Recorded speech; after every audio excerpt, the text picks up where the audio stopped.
வவுனியா நகரிலிருந்து 18 கிலோமீட்டர் தொலைவில் அமைந்திருக்கின்ற 5 ஏக்கர் 9 பரப்பு நிலப்பரப்பை கொண்ட இந்த மாபெரும் காணி விற்பனைக்குள்ளது. வணக்கம், இது ஐபிசி தமிழின் இன்றைய பிரதான செய்திகள். முதலில் தலைப்புச் செய்திகள். கணேமுல்ல சஞ்சீவ கொலையின் திருப்பு முனை, சபையில் வெடித்த சர்ச்சை. தமிழரசு கட்சியிடமிருந்து கஜேந்திரகுமாருக்கு பறந்த கடிதம், வெளியான நிலைப்பாடு. நாகப்பட்டினம் காங்கேசந்துறை கப்பல் சேவை மீண்டும் ஆரம்பம். பாடசாலை விடுமுறை குறித்து வெளியான அறிவிப்பு. துப்பாக்கிச்சூட்டு சம்பவத்துடன் தொடர்புடைய போலீஸ் அதிகாரி கைது. யாழில் சுகாதார சீர்கேடான முறையில் கொத்து தயாரித்த உணவகத்திற்கு எதிராக நடவடிக்கை. பிரித்தானியாவில் சீரற்ற காலநிலை, மக்களுக்கு விடுக்கப்பட்டுள்ள எச்சரிக்கை. யாழ் மாவட்ட செயலகத்தில் வீதி புனரமைப்பு தொடர்பான கலந்துரையாடல். 3ஆம் உலகப் போர் வெகு விரைவில், கடும் எச்சரிக்கை விடுத்த ட்ரம்ப்.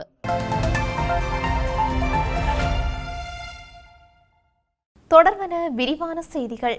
துபாயிலிருந்து வந்த ரகசிய தகவலின் காரணமாகவே கணேமுல்ல சஞ்சீவ கொலையின் பிரதான சந்தேக நபர் சில மணி நேரங்களுக்குள் பிடிபட்டதாகவும் அது காவல்துறையின் திறமையால் அல்ல எனவும் நாடாளுமன்ற உறுப்பினர் சாமர சம்பத் தசநாயக்க தெரிவித்துள்ளார். இன்றைய நாடாளுமன்ற அமர்வில் கலந்து கொண்டு கருத்து தெரிவிக்கும் போதே அவர் இதனை குறிப்பிட்டுள்ளார்.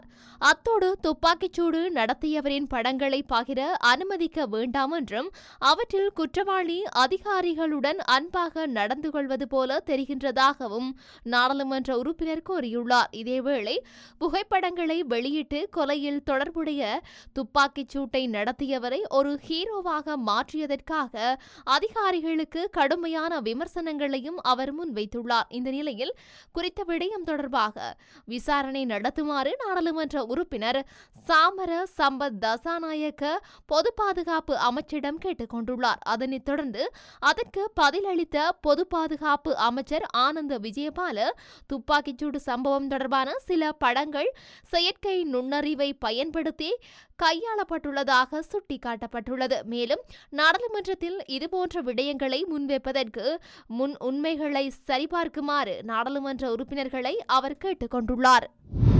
புதிய அரசியலமைப்பு மற்றும் இனப்பிரச்சினைக்கான தீர்வு விடயத்தில் கூட்டாக செயல்படுவது தொடர்பில் தமிழ் தேசிய மக்கள் முன்னணியின் விடுதலை அழைப்பிற்கு உரிய நேரம் வரும்போது இந்த விடயம் பற்றி நாம் கலந்துரையாடலாம் என இலங்கை தமிழரசு கட்சி பதிலளித்துள்ளது. தமிழரசின் பதில் தலைவர் CVK சிவஞானத்தை முன்னணியின் தலைவர் கஜேந்திரகுமார் பொன்னம்பலம் மற்றும் செயலாளர் செல்வராசா கஜேந்திரன் ஆகியோர் அண்மையில் நேரில் சென்று சந்தித்து கூட்டாக செயல்படுவதற்கான அழைப்பு கடிதத்தை வழங்கியிருந்தனர். இந்த நிலையில் தமிழ் தேசிய மக்கள் முன்னணியின் இந்த அழைப்பிற்கான பதில் கடிதம் ஒன்றை தமிழரசு கட்சியின் பதில் தலைவர் சிவஞானம் முன்னணியின் தலைவர் கஜேந்திரகுமாருக்கு அனுப்பி வைத்துள்ளார்.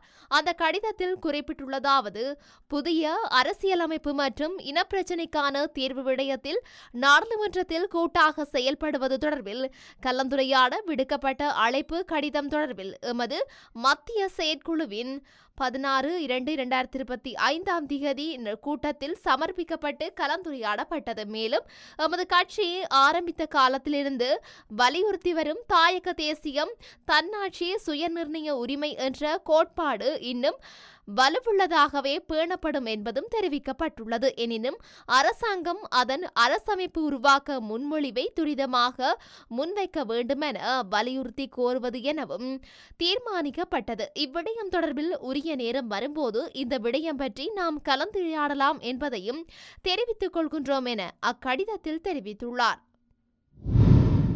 தற்காலிகமாக நிறுத்தி வைக்கப்பட்டிருந்த நாகப்பட்டினம் காங்கேசந்துறை கப்பல் சேவை நாளை மீண்டும் ஆரம்பிக்கப்படவுள்ளதாக தகவல்கள் வெளியாகியுள்ளது.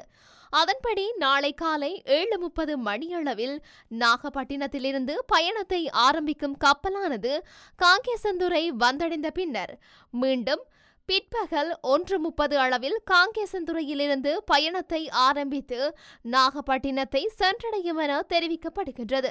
அத்துடன் இந்த கப்பல் சேவையானது செவ்வாய்க்கிழமை தவிர்த்து வாரத்திற்கு 6 நாட்கள் ஈடுபடும் என அந்த நிறுவனம் அறிவித்துள்ளது.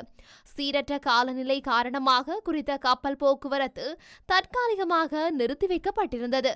பின்னர் தொழில்நுட்ப அனுமதி கிடைப்பதில் ஏற்பட்டுள்ள தாமதம் காரணமாக தமது சேவையை தொடர்ந்தும் கப்பல் நிறுவனம் ஒத்திவைத்திருந்தமையும் குறிப்பிடத்தக்கது. கிழக்கு மாகாணத்தில் உள்ள அனைத்து தமிழ் பாடசாலைகளுக்கும் எதிர்வரும் 27ஆம் திகதி விடுமுறை வழங்கப்பட்டுள்ளதாக தகவல்கள் வெளியாகியுள்ளது. மகா சிவராத்திரியை முன்னிட்டு குறித்த விடுமுறை வழங்கப்பட்டுள்ளதாக கிழக்கு மாகாண ஆளுநர் ஜெயந்தலால் ரத்னசேகர தெரிவித்துள்ளார். இந்த விடுமுறைக்கு பதிலாக மார்ச் மாதம் 1ஆம் திகதி பாடசாலை கற்றல் செயல்பாடுகள் நடைபெறும் என ஆளுநர் மேலும் குறிப்பிட்டுள்ளார். அத்துடன் கிழக்கு மாகாணத்தில் உள்ள சிங்கள மற்றும் முஸ்லிம் பாடசாலைகள் வழமை போல் நடைபெறும் எனவும் தெரிவிக்கப்பட்டுள்ளது. இதேவேளை குறித்த தினத்தில் வடக்கு மாகாண பாடசாலைகளுக்கும் விடுமுறை வழங்கப்படுவதாக நேற்றைய தினம் அறிவிக்கப்பட்டமை குறிப்பிடத்தக்கது. மாத்தறை மித்தனிய பகுதியில் குடும்பம் ஒன்றை படுகொலை செய்த சம்பவம் தொடர்பில் போலீஸ் அதிகாரியொருவர் உட்பட 3 பேர் கைது செய்யப்பட்டுள்ளனர். பொது பாதுகாப்பு அமைச்சர் ஆனந்த விஜயபால இன்று காலை நாடாளுமன்றத்தில் விசேட அறிக்கையொன்றை விடுத்து இதனை உறுதிப்படுத்தினார். கடந்த செவ்வாய்க்கிழமை இரவு 10:15 மணியளவில் மித்தனிய கடேவத்த சந்திக்கு அருகில் மோட்டார் சைக்கிளில் பயணித்துக் கொண்டிருந்த போது மேற்கொள்ளப்பட்ட துப்பாக்கிச் சூட்டில் தந்தை 9 மற்றும் 6 வயதுடைய மகன் மகள் ஆகியோர் உயிரிழந்துள்ளனர். தந்தை சம்பவ இடத்திலேயே பலியான நிலையில் பிள்ளைகள் வைத்தியசாலையில் சிகிச்சை பெற்று வந்த நிலையில் உயிரிழந்தனர். மோட்டார் சைக்கிளில் வந்த ஆயுததாரிகள் துப்பாக்கி பிரயோகம் மேற்கொண்ட நிலையில் தப்பிச் சென்றிருந்தனர். துப்பாக்கிச் சூட்டு சம்பவத்திற்கு T-56 துப்பாக்கி பயன்படுத்தப்பட்டிருக்கலாம் என போலீசார் சந்தேகம் வெளியிட்டுள்ளனர்.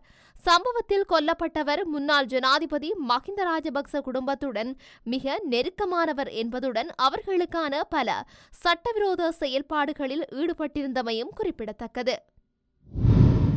யாழ்ப்பாணத்தில் சுகாதாரத்திற்கு கேடான முறையில் கொத்து ரொட்டியை தயாரித்த உரிமையாளருக்கு 40,000 ரூபாய் தண்டம் விதிக்கப்பட்டுள்ளதுடன் மற்றுமொரு கடைக்கு சீல் வைக்கப்பட்டுள்ளது.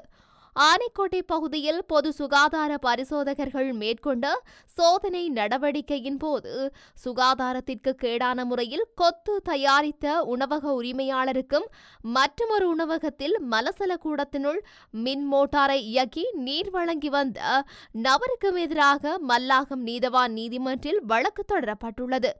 குறித்த வழக்கு விசாரணைகள் நேற்றைய தினம் வியாழக்கிழமை நடைபெற்ற போது உரிமையாளர்கள் இருவரும் தம் மீதான குற்றச்சாட்டை ஏற்றுக்கொண்டுள்ளனர். இதையடுத்து சுகாதாரத்திற்கு கேடான முறையில் கொத்து தயாரித்த உரிமையாளர்களுக்கு 40,000 ரூபாய் தண்டப்பணமும் மலசல கூடத்தினுள் மின் மோட்டரை இயக்கிய உரிமையாளருக்கு 28,000 ரூபாய் தண்டமும் விதிக்கப்பட்டுள்ளதுடன் குறித்த கடையினை சீல் வைத்து மூடுமாறும் பொது சுகாதார பரிசோதகருக்கு கட்டளையிடப்பட்டது. எனவே நீதிமன்ற கட்டளையின் பிரகாரம் குறித்த உணவகம் பொது சுகாதார பரிசோதகரால் சீல் வைக்கப்பட்டுள்ளமையும் குறிப்பிடத்தக்கது. பிரித்தானியாவின் சில பகுதிகளில் இன்றைய தினம் கடுமையான வானிலை நிலவும் என பிரித்தானிய வானிலை ஆய்வு மையம் தெரிவித்துள்ளது. மேலும் பலத்த காற்று மற்றும் கனமழை காரணமாக பயண இடையூறுகள் மற்றும் ஆபத்தான சூழ்நிலைகள் ஏற்பட வாய்ப்புள்ளதாகவும் பிரித்தானிய வானிலை ஆய்வு மையம் மேலும் தெரிவித்துள்ளது. கிழக்கு வடக்கு அயர்லாந்து மற்றும் தென்மேற்கு ஸ்காட்லாந்து மற்றும் மேற்கு வேல்ஸ் பகுதிகளில் பலத்த காற்று வீசக்கூடும் என தெரிவிக்கப்பட்டுள்ளது. இந்த பகுதிகளில் மணிக்கு 70 மைல்கள் வரை காற்று வீசக்கூடும் என்று எதிர்பார்க்கப்படுகின்றது. குறிப்பாக கடலோர பகுதிகளில் இந்த பலத்த காற்று ஆபத்தான சூழ்நிலைகளுக்கு வழிவகுக்கும் என்று வானிலை ஆய்வாளர்கள் எச்சரிக்கின்றனர். தென்மேற்கு மற்றும் வடகிழக்கு ஸ்காட்லாந்தில் காலை 6 மணி முதல் மாலை 6 மணி வரை மஞ்சள் எச்சரிக்கை விடுக்கப்பட்டுள்ளது. இந்த மழைப்பொழிவு பயண இடையூறுகள், மின்தடை மற்றும் வெள்ளப்பெருக்குக்கு வழிவகுக்கும் என்று வானிலை ஆய்வு மையம் எச்சரிக்கை விடுத்துள்ளது.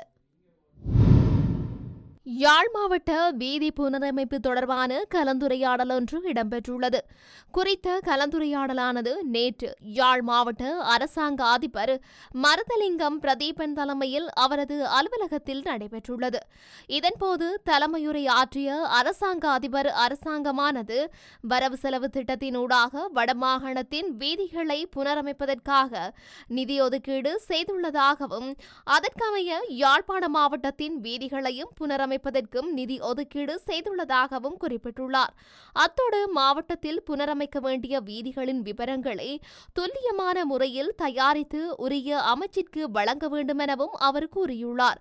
அதற்காக பிரதேச செயலக ரீதியாக புனரமைக்க வேண்டிய வீதிகளின் விவரங்களை வீதிகளுக்குரிய வீதி அபிவிருத்தி அதிகார சபை, வீதி அபிவிருத்தி திணைக்களம் மற்றும் உள்ளூராட்சி மன்றங்களுடன் இணைந்து சரியான முறையில் தயாரித்து மாவட்டத்தின் மொத்த தேவைப்பாடுகளை தயாரிக்குமாறு கேட்டுக்கொண்டார். ஒவ்வொரு பிரதேச செயலக ரீதியாக புனரமைப்பு செய்ய வேண்டிய வீதிகள் தொடர்பாக விரிவாக ஆராயப்பட்டது. இந்த கலந்துரையாடலில் திட்டமிடல் பணிப்பாளர், பிரதேச செயலாளர்கள் மற்றும் பிரதி உதவி திட்டமிடல் பணிப்பாளர்கள் கலந்து கொண்டுள்ளனர். 3ஆம் உலகப் போர் துவங்கும் நாள் வெகு தொலைவில் இல்லை என அமெரிக்க ஜனாதிபதி டொனால்ட் ட்ரம்ப் எச்சரித்துள்ளதாக சர்வதேச ஊடகங்கள் செய்தி வெளியிட்டுள்ளன. அமெரிக்க ஜனாதிபதியான ட்ரம்ப் 3ஆம் உலகப் போர் துவங்கும் நாள் வெகு தொலைவில் இல்லை என்று கூறியுள்ள அதே நேரத்தில் தன்னால் தனது ஆட்சியால் அது நிகழ்வதை தடுக்க முடியும் எனவும் அவர் சுட்டிக்காட்டியுள்ளார். அனைவரும் உயிரிழப்பதை காண தனக்கு விருப்பமில்லை என அவர் சுட்டிக்காட்டியுள்ளார். அத்தோடு போர்களை முடிவுக்கு கொண்டு வருவதற்காகவும் அமைதியை நிலைநிறுத்துவதற்காகவும் தான் உலகம் முழுவதும் வேகமாக சுற்றி வருவதாகவும் அவர் குறிப்பிட்டுள்ளார். மேலும் உக்ரைன் ஜனாதிபதி ஜெலன்ஸ்கி நாட்டை விட்டு வெளியேற வேண்டிய சூழல் ஏற்படும் எனவும் அவர் எச்சரிக்கை விடுத்துள்ளமை குறிப்பிடத்தக்கது.